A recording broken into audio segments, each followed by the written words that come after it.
Hello, my name is Elisa Drake, and today I want to talk about a problem that affects thousands of young adults across Ohio, but often goes unnoticed until someone reaches a crisis. And that problem is access to mental health care. Mental health challenges such as anxiety, depression, and suicidal thoughts are becoming more and more common among young adults in Ohio.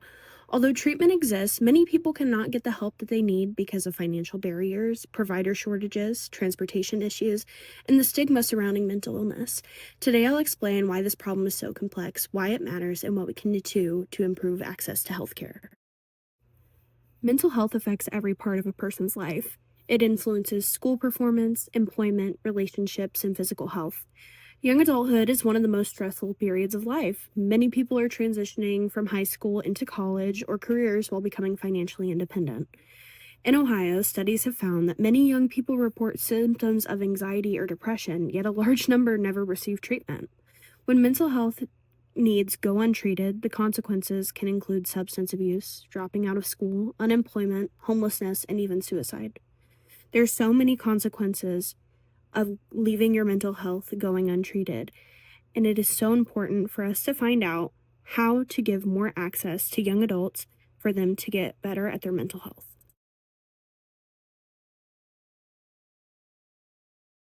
This problem is complex, but it isn't a problem with just one cause. Instead, there's several factors that work together to cause its complexity. First, many people simply cannot afford therapy or psychiatric care. They struggle to be able to pay for the down payments on insurance while also just paying for their everyday appointments. Second, there are not enough mental health professionals in many areas of Ohio, especially our rural communities. We're struggling to find people who are able to work.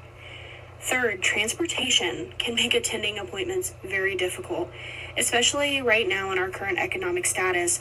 We're struggling to be able to pay for gas, and that is causing us to not be able to get to our appointments back and forth, even if we have other routes of transportation like biking, buses, and Ubers. Finally, stigma still prevents many young adults from asking for help because they fear being judged. Because all these barriers overlap, improving mental health access requires multiple solutions rather than just a single fix. I've been seeing more and more research from Ohio organizations that consistently show that access remains one of the largest barriers to treatment. Studies have identified long wait times for appointments, shortages of providers, and insurance limitations as common obstacles. Many young adults delay treatment until their symptoms become so severe because they either can't find care or believe that they should handle their struggles alone, which is something that is a stigma pushed around mental health so often. We need to see the bright sides of improving access while also decreasing the stigma. It shows that improving access isn't only about increasing the services, it's also about making those services easier to reach. As someone who struggled with mental health from a very young age, you have to look at the real life impact. Imagine being a college student experiencing severe anxiety. You're struggling academically. You're having consistent panic attacks. You're losing sleep, and you finally decide to seek help. But the earliest counseling appointment is 3 months away. Your insurance doesn't cover private therapy. You don't have reliable transportation. So eventually you'll stop trying. Unfortunately, this is a situation that is very real for many young adults throughout Ohio, including a lot of the people that I talk to for this research project. We are struggling so much to get access and to feel safe talking about our mental health. How long can we go and let things happen before a crisis occurs? So we have to look at this impact on everyone, not just ourselves, but also kids, their parents, and the friends of those who are. Although this problem is super complex, there are several realistic solutions. First, expanding telehealth services allow young adults to receive counseling from home. Coming from experience, I love telehealth counseling. It helps a lot. You're in the comfort of your own home and you're not feeling like you have to go out and put on a brave face just to go to a therapy session. Second, we need to increase funding to train and retain mental health professionals because that can reduce provider shortages. As somebody who's studying psychology, I think it is so important that we start putting more funding into mental health professionals.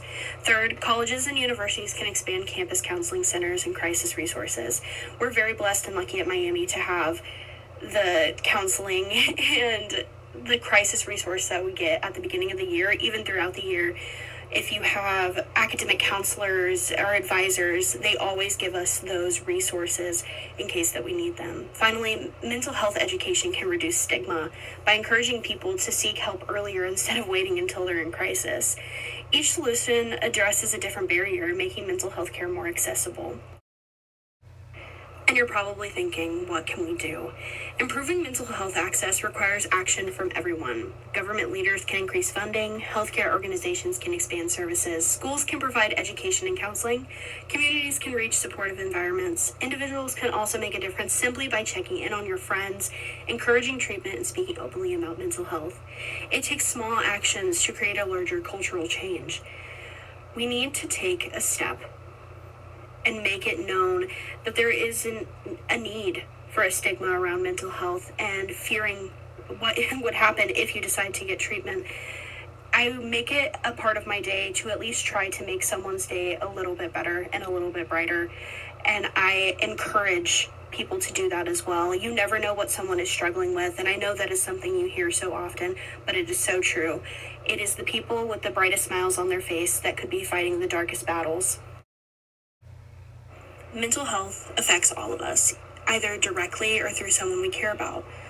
I've heard a lot of stories about people who have been surrounded by those who have took their lives or just struggle with a mental illness. Young adults deserve timely, affordable, and compassionate care. While Ohio has made progress, there are still significant barriers that remain that we need to get over. By expanding our services, reducing stigma, and investing in mental health resources, we can make treatment more accessible and improve countless lives. My name is Elisa Drake, and thank you for listening.